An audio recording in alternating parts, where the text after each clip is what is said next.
Hello everybody, this is Tim here again with another BoomStick critique review. Figured I'd do a little bit more of an up-to-date movie now. Thought I'd jump in here with the review for Maze Runner, the Scorch Trials, which the first Maze Runner is actually one of the only Hunger Games type style of movies that, other than the Hunger Games movies, that I personally enjoy. I like the first Maze Runner because it kind of reminded me of like a teenage version of The Cube and Lord of the Flies combined. That's what was cool about the first Maze Runners. They were all in, a maze the entire time. So that's what made it cool, and it's like a mystery, and you had to figure out, what the fuck is going on.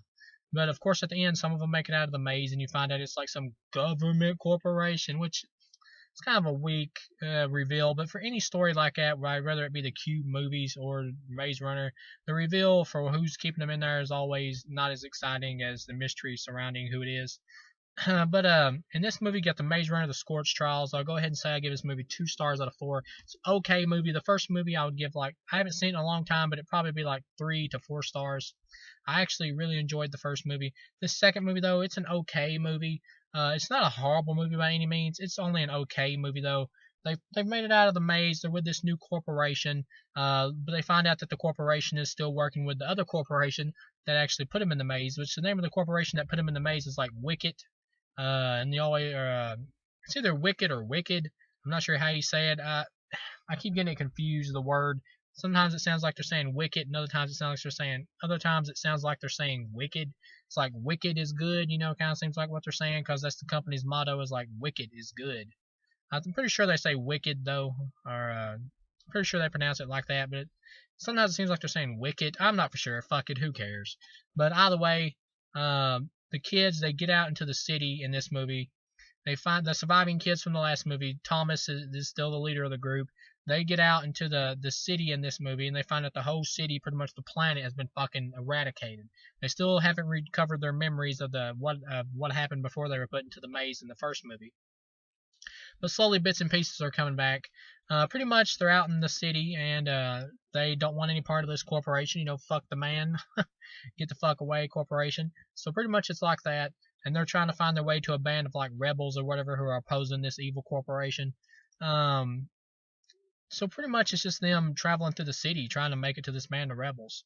Weaknesses of the movie, it's just not as much fun because it's just they're just out in the city and it's just not as interesting as the maze was in the first movie. And the movie's called Maze Runner, but there is no fucking maze. So it's just like them running out and running around in the city and stuff. So there's no like corridors and stuff like that for them to go through. But you do get zombies. You do get zombies. Zombies in this film are kind of cool. Pretty much there's this virus that came from solar flares or whatever, and just like turned people into zombies. And some of the kids are immune, and some of them aren't.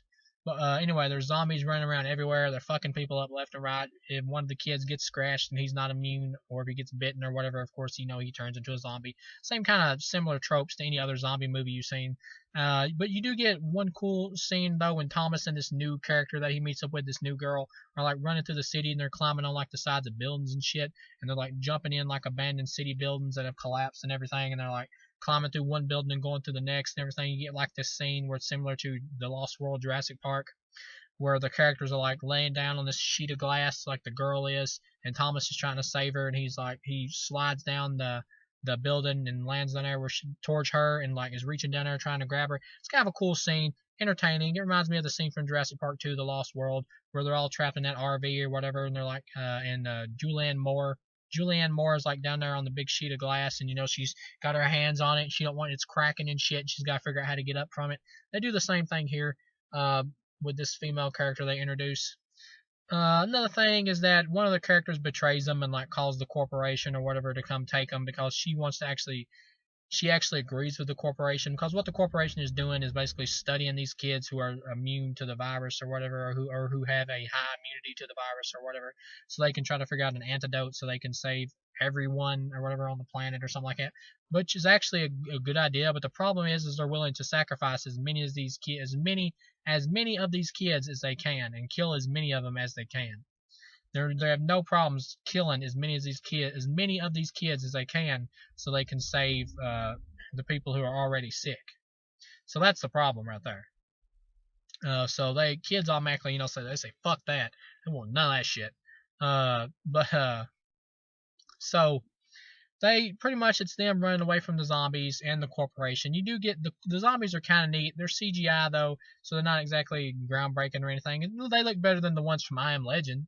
They're running away from them, and plus there's like gangs or whatever who are living out on the streets and shit. It's kind of like this movie doesn't even really feel like the first Maze Runner. This movie's more like a fusion of like Mad Max, post-apocalyptic Mad Max, and a zombie film, like clusterfuck together. That's what this film pretty much feels like.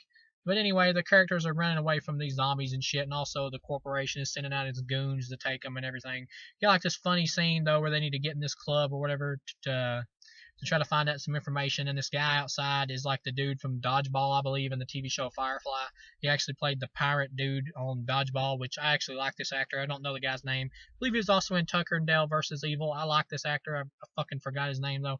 But he's cool, and he makes Thomas and this new girl drink like this liquid stuff or whatever. It's like green, and it doses them up, and they get in the club, and Thomas is like fucking freaking out and seeing hallucinations and shit. Kind of a cool scene. One thing leads to another. They make it to the survivors group. The character Teresa, who is very important in the first movie, who pretty much Thomas has the hots for, betrays them all and sides with the corporation, basically. But you see it coming from a mile away because they leave hints at it, like, right in your face. It would have been better if it would have been, like, more of a surprise. There would have been, like, a tiny little hint at it, kind of. But it's really shoved in your face. They give you, like, multiple hints, so when it happens, it's like, well, fuck, I seen that shit coming from a mile away. It's just not a surprise. I think it would have benefited better from being a surprise. But of course, she sides with the corporation, uses a walkie-talkie to signal the corporation to come get them after they've made it into like the rebel survivors colony or whatever. The corporation shows up, blows the fuck out of some people,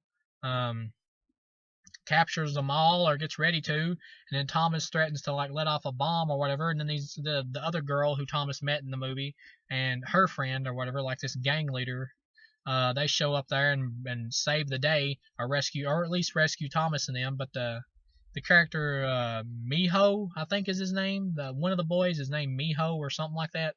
I know he was in the first movie. He actually gets kidnapped. They catch him, and the company takes him with them, along with Teresa, who of course is siding with the company, so she goes with them. But anyway, that's pretty much how the movie ends. So some of them get captured, but the majority of the kids survive. All the kids who survived the first movie still survive this one. There's like one or two kids, I believe, that get killed off, like side characters who don't mean shit really, who get killed off, and they don't matter though. So all the kids from the first movie who survived still survived this one. So that was kind of a letdown for me. I would have liked to have seen at least one or two of these kids bite the dust. It would have amped up, the momentum of the movie if at least one or two of the main characters would have bit the dust by the end. But they don't. Teresa sides with the corporation, leaves with them. The Miho character, I believe is his name, he gets captured. So the corporation has his ass. And then the movie ends with a direct setup for the next movie because this is a trilogy. So obviously they got to set up with the next movie. And the way they do it is kind of generic and weak because it's the Thomas character. He's with the group now, the rebels, and they're all just wanting to go off, to home base or whatever and regroup and get their allies back together and just reformate, their numbers or whatever. But of course he's like, let's take the fight to the corporation. I want to rescue my friend. I owe him. Who's with me? And of course, this kid, making this little 5-second speech, everybody just goes, even though it's a basic suicide mission, everybody has to look at him and go, I'll stand by ya. And I'm like, oh, come the fuck on, man. So tired of generic scenes like that. So it just ends like that with them gearing up to to attack the corporation. This little tiny group of people here, including Thomas. All the actors in the movie do fine. I really don't have any complaints from the cast. And the zombies are cool, but it's just not as intense or as exciting as the first movie. And also because the mystery is completely spoiled. This movie would have benefited better. I know it's based off the book, but you can change things from the book for the better for a film. I have no problem with that. It would have been better if they didn't give off like all the information in this movie and it was still kind of a mystery. This movie also is pretty much the group of characters trying to get from point A to point B. That's pretty much it.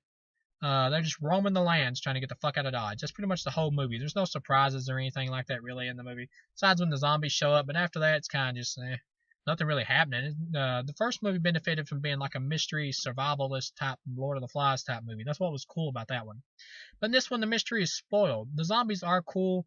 They're neat, but at the same time they're not in the movie enough really for me to really like get blown away about. I would have liked more of the zombies. But as it is, it's a 2-star film. It's okay. Nothing to write home about. The first one is a lot better. But it's an okay movie. Enjoyable film in its own right. I would probably buy it.